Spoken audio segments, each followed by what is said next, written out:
أنزلنا هذا القرآن على جبل لرأيته خاشعا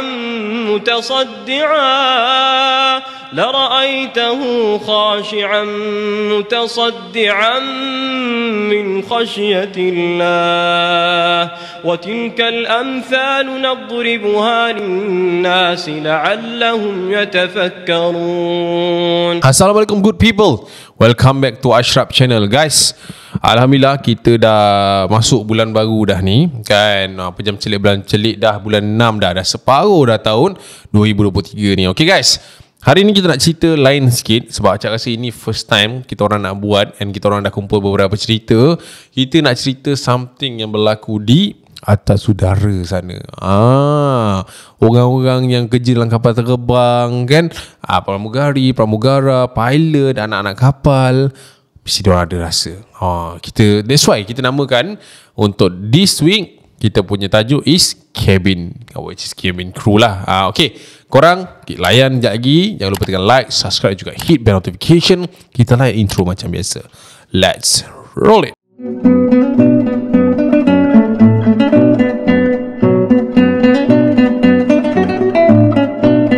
So guys, kita nak mulakan episod kita kali ni dengan cerita daripada seorang perempuan ni. Dia pernah mengalami satu gangguan ketika perjalanan dia daripada KLIA menuju ke Sabah.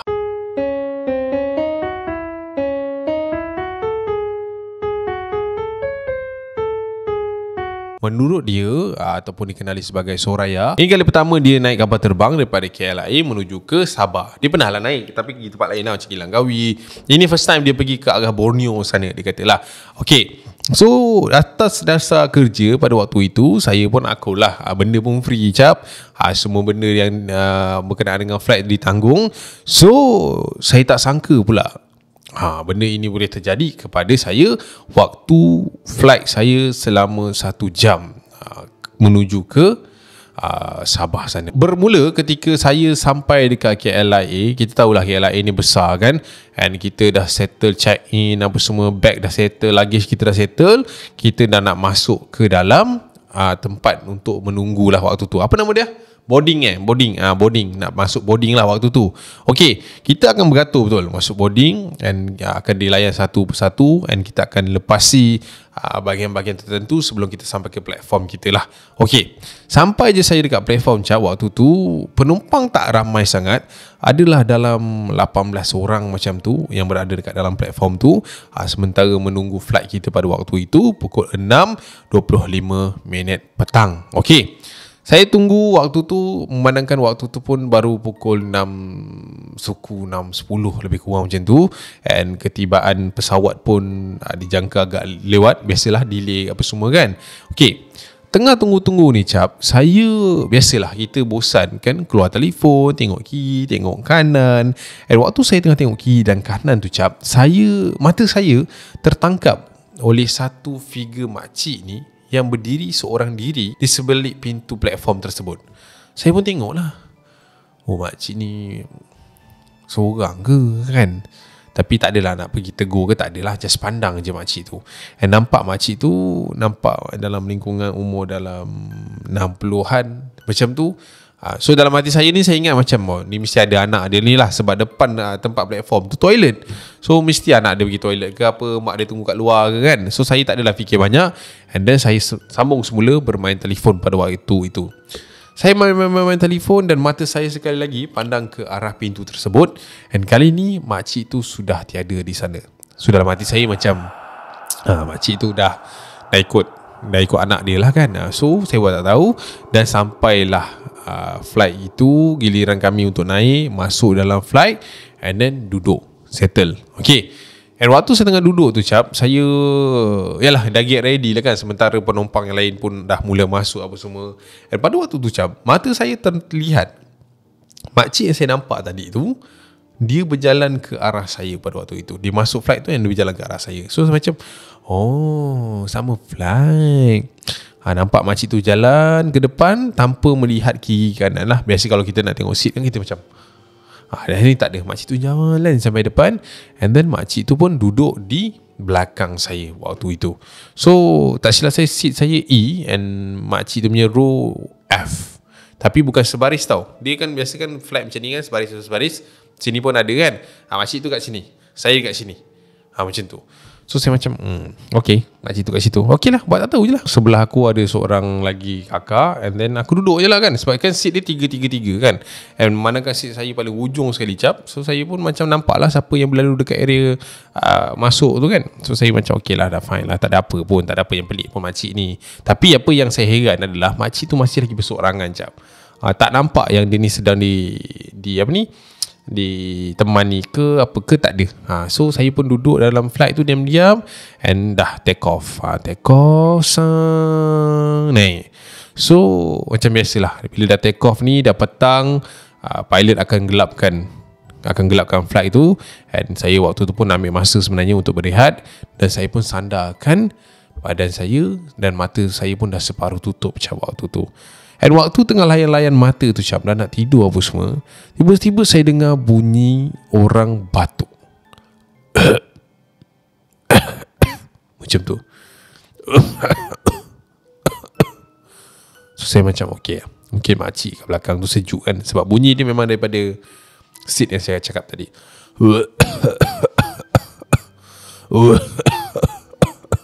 Tapi masalahnya makcik ni batuk non-stop. Macam tu. So saya pun macam, yalah tak selesa lah kan, kita nak tidur, mak orang tua tu macam batuk. And then saya pun try jenguk ke belakang. Saya ulurkan kepala saya keluar, and then saya tengok ke belakang, and saya nampak makcik tu dah macam menunduk, and dia macam macam tu lah, lebih kurang. So saya pun tegur lah makcik tu. Saya tanya, makcik okay? Lepas tu makcik tu pandang saya, and then dia macam angguk macam tu, dan sambil batuk waktu tu. So saya macam okey lah, nak panggil siapa-siapa ke kan, kita pun tak tahu kan. Sebab kita pun naik flight sebab nak pergi destination. And waktu dia batuk tu, saya nampak ada seorang flight attendants tu, which is pramugara tu, dia datang menghampiri makcik tu, and dia bercakap lah dengan makcik tu, are you okay apa semua. And makcik tu kata dia nak blanket waktu tu. Dia nak blanket lah, nak sejuk, sebab dia sejuk. So pramugara tu pun datang semula, and then bawa blanket tu and bagi kat dia. Dia macam thank you. Dengarlah conversation dia orang yang slow tu kan. Sebab flight tu sunyi, yang kita dengar bunyi engine flight saja pada waktu itu. Okay, makcik tu dah slow dah batuk. Tapi kali ni cap, bunyi lain pula yang keluar. Bunyi macam ni.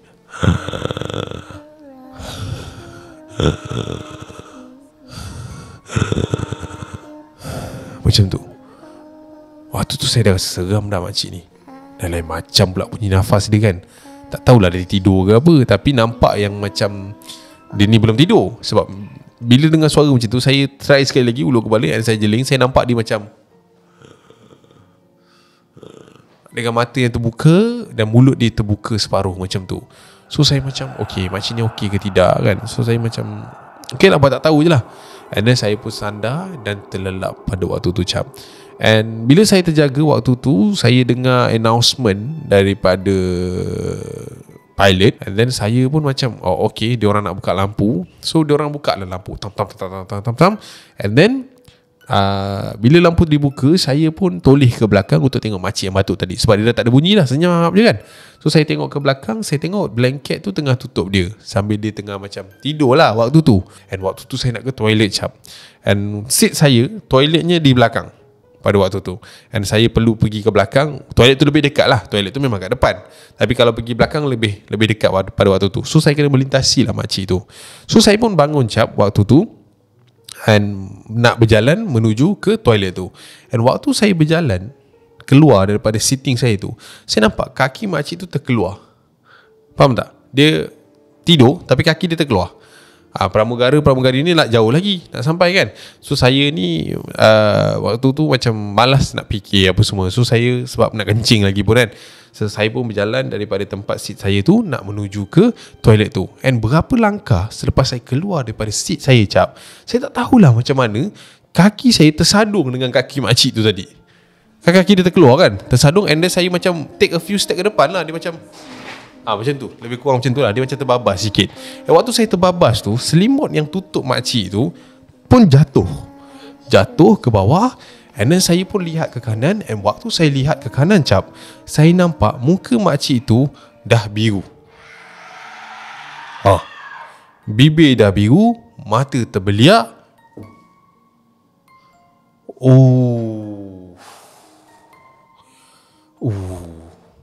Waktu tu bila saya nampak, saya jerit kuat gila cap waktu tu. And disebabkan jeritan saya tu, orang kata apa, chaos lah cabin tu kan, that section. And ada pramugara yang lari menuju ke saya, and then dia angkat saya, dia tanya saya okey ke tidak, and saya tunjuk ke arah makcik tu. Tu check dia. And bila dia orang datang, dia orang pun macam wah terperanjat lah, sebab makcik tu dah macam tu guys. Uish, gila kau. Mana tak, aku dengar apa, aku mengemang. And then ada salah seorang pramugara tu pegang kat area makcik ni, and then dia pandang keliling, dia geleng kepala. So menandakan makcik tersebut telah pun meninggal dunia dekat dalam flight itu. And waktu tu saya jadi macam trauma lah. Uish, bila tengok seat tu, bila kita pusing tadi, benda tu jatuh, ternampak lah dengan each other. And bila diorang angkat ke depan, and then diorang bagi juga brief, kata dengan kita jangan panik apa semua, diorang akan uruskan dengan sebaik mungkin. Dan saya kembali ke seat saya pada waktu tu dalam keadaan yang sangat menggigil cap. And orang kata trauma teruk lah sebab nampak muka tu kan. So itulah dia guys, kongsian daripada Soraya kepada kita. And dia punya ending demam kan, dia kata dia turun flight tu, and dia tak sedar badan, ada orang ambil dia 3 hari dia MC kat Sabah tu. Macam tu lah lebih kurang. Seram siap.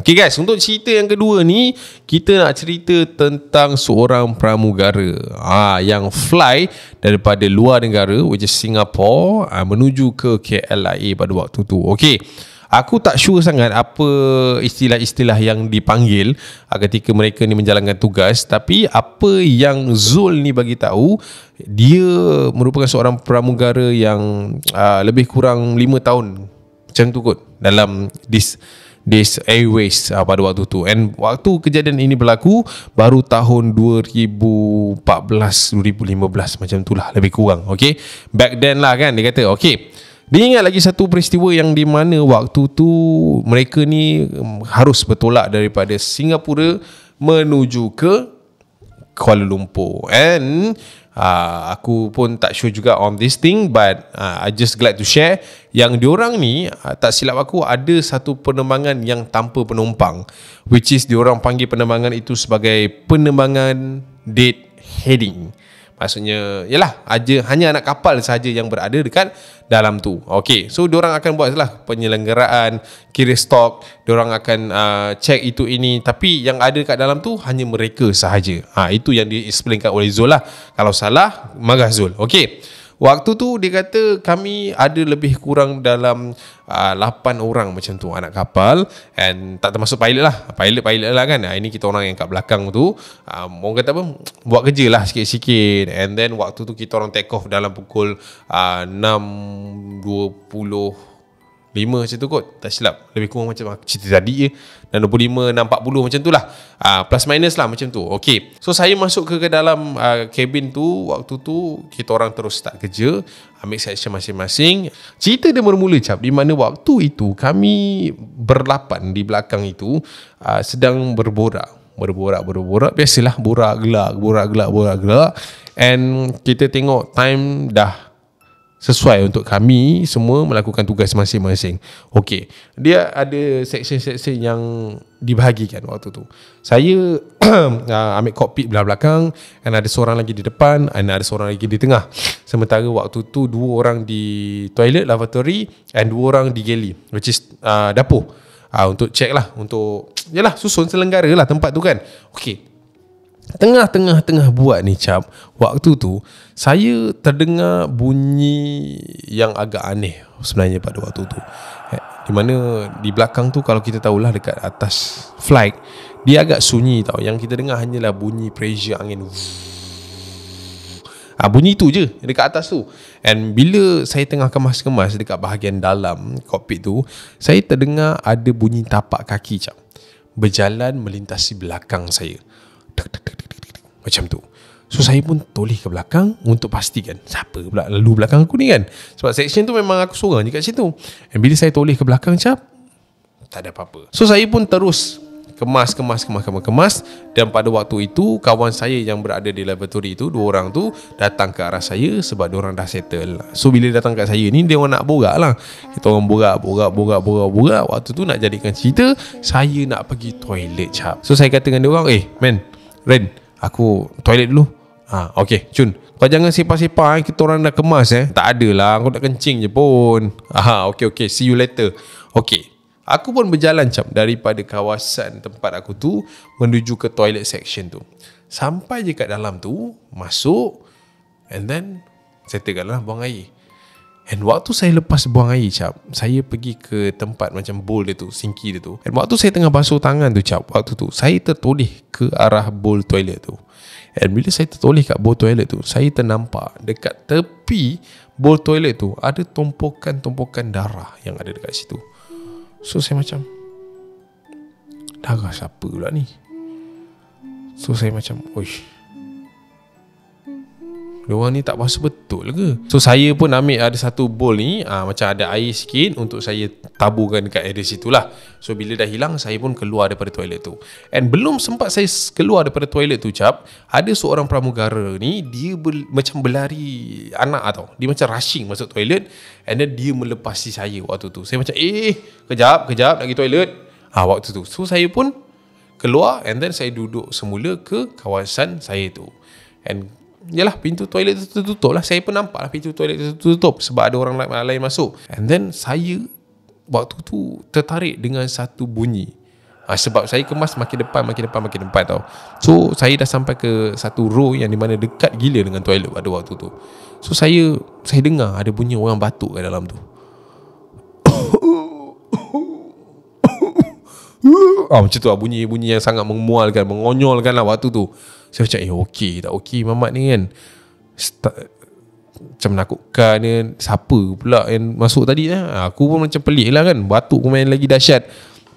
Dan pada saya tengah teka-teki waktu tu, sampailah kawan saya seorang ni, namanya Rin. So saya pun pergi kat Rin. Saya kat Rin, tu kat dalam siapa toilet tadi? Kau yang keluar toilet kau tak nampak ke? Tak perasan tadi Belai main masuk lagi? Tak sure lah. Risau dekat depan, orang depan kot. Kita dekat belakang, kita bukan tahu. Itulah, tu batuk, dahsyat sangat batuk. Sampai macam tu sekali bunyi. Lepas saya dah cakap macam tu, Rain ni macam tiba-tiba terdiam tau. Dia macam, what? Tu ada orang batuk dalam tu. Dengar tu, mana ada bunyi? Dia kata, kau ni apa yang tak adanya? Tengah ada batuk kuat gila tu. Takkan tak dengar? Lepas tu Rain tu dengar sekali lagi. Tak ada, mana ada bunyi. Dan waktu kita orang tengah borak tu cap, tiba-tiba call bell dekat laboratory tu berbunyi cap. Ting. Waktu tu call bell. Aku tepuk lah si Ray ni, and nak berlari menuju ke toilet tersebut. And bila saya berlari menuju ke toilet tersebut, Ray tiba-tiba tangkap tangan saya. Dey, kenapa? Call bell tu bunyi tu. Tengok sana. Dia suruh saya tengok ke arah depan. Dan saya pun tengoklah ke arah depan. Dan kat arah depan tu ada sekumpulan manusia, which is kita orang punya pramugari lah, yang sedang berjalan ke arah kami. Dan bila saya pandang ke arah depan cap, dalam otak saya dan mata saya terus mengira 1, 2, 3, 4, 5, 6, 7, 8. Lepas tu Ren pandang saya, 8. Passenger waktu tu saya cakap. Dan saya masih lagi, orang kata apa, insist nak berlari ke arah toilet tu. Call bell. Kan apa-apa jadi kan? Aku nampak dia batuk tadi, aku dengar dia batuk. Lepas tu yang Ray ni masih lagi tak lepaskan tangan saya. And then dia cakap dengan saya waktu tu, Hey, dead heading, mana ada passenger? Waktu tu bos saya tersedar sekejap. Saya terdiam, tapi saya masih lagi dengar bunyi orang batuk tu pada waktu tu. And call bell tu masih lagi menyala dekat situ. And saya dengan Rain waktu tu berjalan ke depan, and adalah staff-staff yang lain nampak kita orang panik. Dia pun datang kat kita orang, and kita orang tunjuk kat dalam toilet ada orang. Waktu tu macam sign macam tu lah. Lepas tu dia orang macam pelik lah tengok. And bila sampai kat toilet, saya buka pintu toilet tu cap. Yes, tak ada orang kat dalam tu. Oh, waktu tu saya rasa itu flight yang paling menyeramkan. Walaupun daripada Singapura dengan ke KL bukannya jauh, tapi kita orang waktu tu semua duduk belakang and bercerita apa yang kita orang nampak, apa yang kita orang dengar. And ada cerita daripada malam tu benda yang sama. Diorang ternampak ada seorang lelaki mundar mandir dekat section saya, which is diorang ingat yang itu saya. And saya pula nampak dia ni datang daripada depan dan masuk dalam toilet tu. Tapi siapakah dia? Masih lagi misteri. So itulah dia cerita.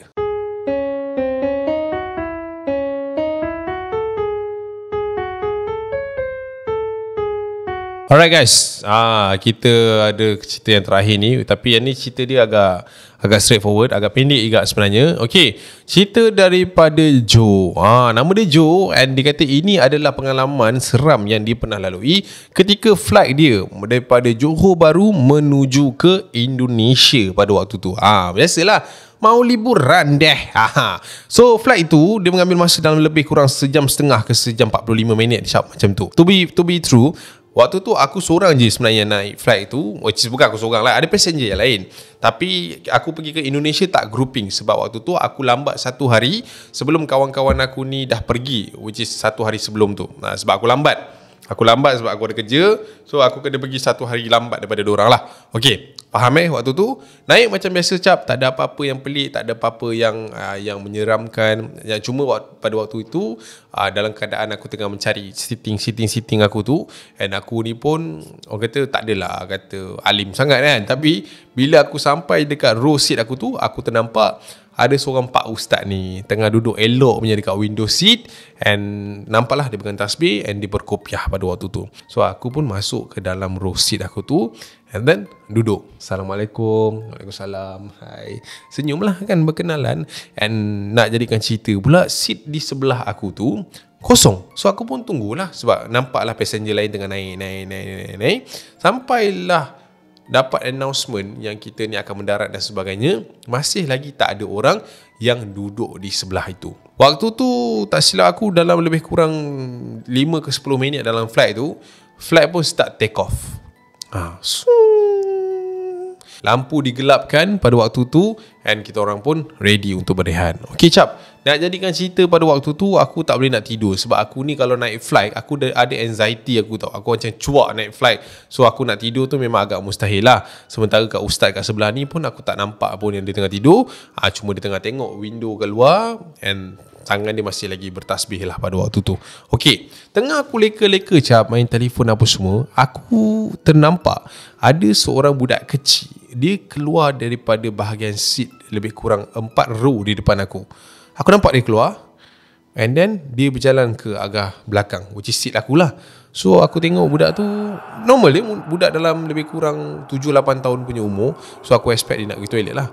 And then dia pun keluar, dia pun jalan, and aku pun nampak dia waktu tu. Dia pun jalan sebelah aku, and then dia pun pergi belakang. So aku tak adalah toleh nak tengok budak tu gimana kan. Aku buatlah tak tahu pada waktu tu. Okay, aku, orang kata apa, waktu tu kan aku macam seram apa semua, nak main telefon pun tak boleh. So aku keluarkanlah juga telefon tu, tengoklah video-video yang aku dah download pada waktu tu. Tengoklah video download sambil pakai earphone apa semua kan. And earphone tu tak adalah aku buka kuat pun sound tu, sebab tak nak mengganggu orang sebelah. And waktu tengah dengar video yang aku tengah play tu, tiba-tiba aku dengar bunyi kanak-kanak sedang ketawa. And aku tengok video tu. Video tu cerita pasal benda galau. Tak ada pun budak ketawa waktu tu. So aku macam, aku buka earphone aku, and then aku try dengar, ada budak ketawa ke? Aku cuba amati cap, and aku masih lagi dengar budak tu ketawa. So aku expect macam, yelah, row belakang aku mesti ada budak-budak kan, mungkin dia tengah bergurau ke apa, tengah ketawa. So aku pun malas lah nak cara, biarkan je. And dalam lebih kurang 2-3 minit tu cap, aku duk concentrate bunyi gelak tu. Tiba-tiba aku ternampak ada kelibat seorang budak sedang berlari laju dekat sebelah aku tu. Dia lari laju. Dalam flight dia buat lari-lari macam tu kan. Aku pun tengok ke depan, mana budak ni nak pergi. Rupanya ni budak yang tadi yang berjalan pergi belakang tu. Dia dah pergi berlari ke depan sampai kat row yang aku cakap tu tadi lah. Tapi cap, waktu dia sampai ke row yang ke depan tu, aku tak nampak pun yang dia ni cuba untuk masuk semula ke seating dia. Tetapi dia berlari semula ke arah belakang pada waktu tu. Duduk. Aku macam, apa hal budak ni? Nak pergi mana dia ni? And then sekali lagi dia lagi. Dia lagi. And then dia datang lagi. And aku macam pandanglah budak tu kan dalam keadaan muka yang orang kata bengis, yang agak bengang waktu tu. And tiba-tiba budak tu berhenti. Dia berhenti betul-betul dekat row aku. And then dia pandang aku. Aku nampak dia macam and dia terus datang duduk sebelah aku. Aku jengah. Budak tu macam biasa, tapi dia duduk macam mencungap sebab dia dah berlari kan. Dalam hati aku panas suruh lari. So aku pun pandang ustaz tu yang tengah bersikir sambil aku jengah budak tu lah, macam tu. And kali kedua aku pandang ustaz tu and aku jengah balik, macam budak tu dah tak ada cap. And bila aku jengah ke arah depan, seat depan, aku nampak budak tu dekat row yang aku cakap tu tadi, tapi masih lagi tak masuk ke dalam. Tapi dalam hati aku waktu tu, dia kata, ini kalau dia lari sekali lagi memang aku sound dia ni. And betul cap, dia lari ke belakang. And waktu tu aku dah panik aku cakap, oh dia ni datang balik sekali lagi memang aku sound dia. And bila dia sampai belakang, dia lari balik ke depan cap. And aku terus bersuara pada waktu itu, aku cakap, duduklah diam-diam, ni kapal terbang, bukannya bas sekolah. And lepas dia aku cakap macam tu cap, aku nampak passenger dekat sebelah aku ni pandang ke arah aku. And aku macam, apa hal? Salah ke aku tegur kan? Aku rasa macam tu lah. And budak tu, aku nampak dia berhenti sekali lagi dekat row depan tu. And then aku jengah. Sambil jengah tu, aku pun pandang ke ustaz sebelah tu. And aku tepuk dia. Ustaz, tak dengar ke budak tu lari-lari? Berlari sana, berlari sini. Apa nak cakap ni ustaz? Kan? Geram pula orang nak berehat tak boleh. Bising-bising dalam flight ni. Dah kenapa kan ustaz? Ustaz tu relax je. Dia macam pandang ke luar. And then dia baca tasbih. Lepas tu dia pandang aku. Budak mana? Tu depan tu ustaz. Nampak tu? Row keempat daripada depan tu. And aku nampak lah ustaz tu macam menjengukkan kepala dia untuk tengok. Oh, biarlah dia. Tempat dia main. Mana boleh biar ustaz. Kat sini ramai lagi passenger. Orang nak rehat ke, orang sakit kepala ke, sakit badan ke, dia berlari-lari. Mak bapak dia tak kerti kontrol ke? Bukan masalah mak bapak dia tak kerti kontrol. Habis, kenapa ustaz? Masalahnya budak tu awak aje yang nampak. Maksudnya ustaz, awak tak nampak ke? Tak ada penumpang lain pun yang tegur dia. Awak aje yang tegur dia. Saya pun tak nampak ada budak kat depan tu. Awak nampak siapa pun tak tahu. Awak tu aku dah macam, dan aku jengah lah. Aku nampak budak tu masih lagi kat situ cap. Dia berdiri kat tepi sitting tu. Waktu tu dah seram lah kan.